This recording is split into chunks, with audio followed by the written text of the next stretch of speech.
Hey, what's up, everybody? Welcome back to Mad Medicine. In this video, we're going to be discussing anxiety disorders. Now, I know what you guys may be thinking. I probably suffer from anxiety disorders. And yeah, you might. We all do. But today, we're going to be discussing three main disorders specifically for the USMLE Step 1. So just hang on tight. If you guys don't know, on our YouTube channel, we have a psychiatry playlist for the USMLE Step 1 where we're constantly updating our videos and posting new content so you guys can study for the Step 1. So go check that out. The link is right here. And when you do, don't forget to like, comment, and subscribe to our channel. With that being said, with that little tiny advertisement for the channel, let's begin and let's discuss anxiety. So anxiety is something that we all have, and no doubtably, you definitely have it, especially if you are studying for the Step 1. Anxiety is a feeling of intense, excessive, and persistent worry and fear about everyday situations. And in this feeling, in this worry and this fear, you end up having a lot of physiologic manifestations. Remember, our emotions are very closely tied to our physiology and to our physical well-being. And when you feel anxious, you're going to realize that your heart starts beating really fast. You start breathing really fast. You start sweating and you get really tired. And that happens a lot with people who suffer from anxiety disorders specifically, and that can be very detrimental to their health and to their mental and physical well-being. So they're going to suffer from tachycardia, tachypnea, diaphoresis, and they're also going to be fatigued. Now, these symptoms, like I said, can interfere with daily functioning, and they often do so, especially for patients who have really debilitating anxiety levels where they can't do anything. It obviously interferes, and they're usually caused by stressful situations, i.e., USMLE Step 1. I'm sorry, guys. It really sucks. Get ready. You're going to have a roller coaster of emotions while you're studying for this Step 1. So your anxiety levels are going to be going up and down and up and down. But the main thing to understand about anxiety is that it is not attributable to another mental illness or mental condition or substance abuse. That's very important. It is self-limiting. Okay, it happens by itself. It's not caused by something else. That is very, very important to understand about anxiety. Now, prolonged exposure to anxiety, prolonged levels of anxiety are what leads to anxiety disorders. We all have some sort of anxiety, but we don't all have anxiety disorders. If you have an anxiety level that's high for a long period of time, you're going to end up developing an anxiety disorder. And that's what we're going to be discussing today in this video. So there are four main anxiety disorders that you need to know about for the USMLE Step 1. And the first one is going to be generalized anxiety disorder. The second one is called adjustment disorder. The third one is called social anxiety disorder. And the fourth one is called panic disorder, but I put 3 asterisks next to it because we're going to have a separate video for panic disorder by itself. So just stay tuned. We're not going to be discussing panic disorder in this video. We're going to be discussing mainly these 3 disorders in this video today. So with that being said, let's go ahead and let's start our discussion about generalized anxiety disorder, also known as GAD. Generalized anxiety disorder is a type of anxiety disorder where the anxiety itself is not proportional to the stressor that's causing it. Let's say they have a deadline for a paper that's due. Let's say a patient is in college, they have a paper due in a week, and that's a deadline. Normally, people obviously get stressed out. They might, work hard. But patients who have generalized anxiety disorder, not only are they going to get stressed out, they're going to feel anxious, and they're going to feel so anxious that they might start shutting down. They might not be able to complete the task that they have to do.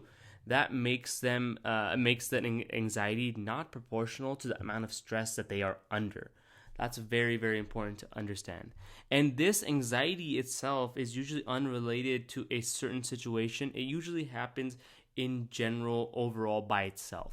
That's very important to understand. A lot of times patients who are suffering from GAD are going to complain that I feel anxious, I feel my chest tighten for no reason. There's really nothing going on in my life right now. I just feel anxious. And that is an example of generalized anxiety disorder. Now, as you know, when it comes to psychiatry, portion for step 1, diagnosis and time frame are very, very important. So when it comes to GAD, this anxiety level must last more than 6 months. Very important. Commit this to memory, okay? Let's write this down. High yield. The 6 months is important because anything less will give you a different type of anxiety disorder, and we're going to talk about that in a second. But this anxiety level, this generalized anxiety increase has to last greater than 6 months. Now, when it comes to symptoms, patients who suffer from GAD are going to feel restless, they're going to feel irritable, they're going to have sleep disturbances, they're going to feel tired and have muscle tension, and just generally are going to be struggling to concentrate. Those are pretty much general symptoms. They're very non-specific at the end of the day. Keep in mind, I know we've all felt anxiety. We've all felt anxious at one point or another. Think back to how that felt and how it kind of restricted you from being productive. And then just spread that out for 6 months and think about how it must feel to be suffering from generalized anxiety disorder. That'll give you a good understanding of the symptomology of this disorder as well. Now, when it comes to treatment, it's pretty straightforward. Treatment for GAD are going to be SSRIs and SNRIs. That's the first line, okay? So antidepressants are the first line treatment along with cognitive behavioral therapy. If that does not work out, then you want to give benzodiazepines. Now, you got to be careful about benzodiazepines because of their abuse potential, as well as their ability to put someone in a more, depressed state. Not like they're going to be depressed, but their physical being is going to be kind of slowed down because benzos are downers, right? So definitely watch out for the side effects for benzodiazepines. And that's pretty much all you need to know for generalized anxiety disorder for step 1.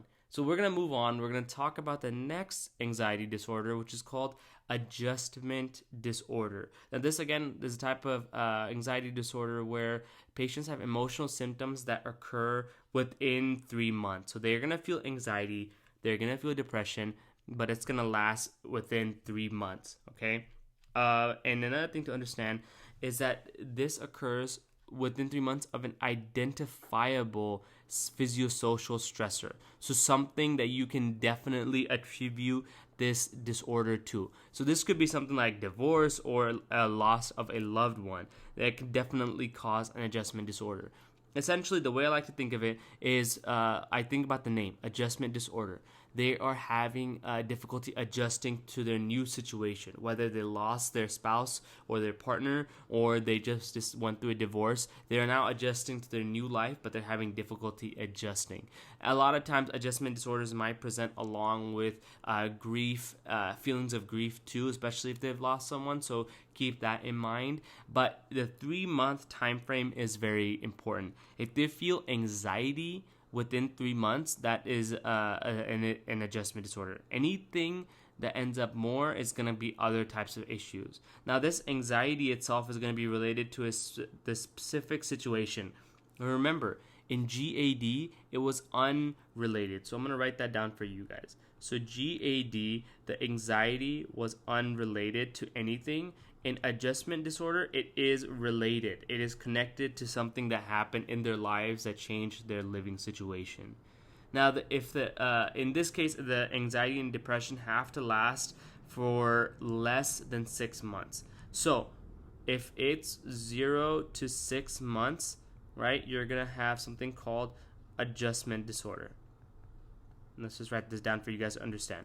If it's greater than 6 months, you're going to have generalized anxiety disorder. That is the time frame. That's very important to understand. And I've written that right here too. Now, the symptoms do not meet the criteria for depression, major depressive disorder. You're not going to have 5 out of those 9 things that we discussed about in the sad person scale. They're not going to have that, but what they will have is some sort of depression overall. They're going to feel down. They're going to feel upset about what happened to them. And the treatment for this is also pretty straightforward. It's going to be CBT and SSRIs. For most of these adjustment disorders, antidepressants are the first line treatment right off the bat. So always remember that. SSRIs in psychiatry are like the miracle drug. So when all else fails, when you don't know what to put, go with an SSRI. More likely than not, you're going to have the right answer with the SSRI, just talking statistically. And that is all you need to know for adjustment disorder. Just keep in mind that it is a related anxiety disorder that occurs due to a certain event that happened in their lives, and it lasts less than 6 months. If it's greater than 6 months, they're going through general anxiety disorder. And in this case, patients are not going to meet the criteria for MDD. That is adjustment disorder in a nutshell. And finally, in this episode, we're going to be talking about the last disorder, which is called social anxiety disorder. It is also a type of anxiety disorder in which a person has anxiety due to a phobia. So a phobia is a persistent or excessive fear of an object or situation. It could be anything, and we all have some sort of phobia. I have some sort of phobia of spiders, like Ronald Weasley.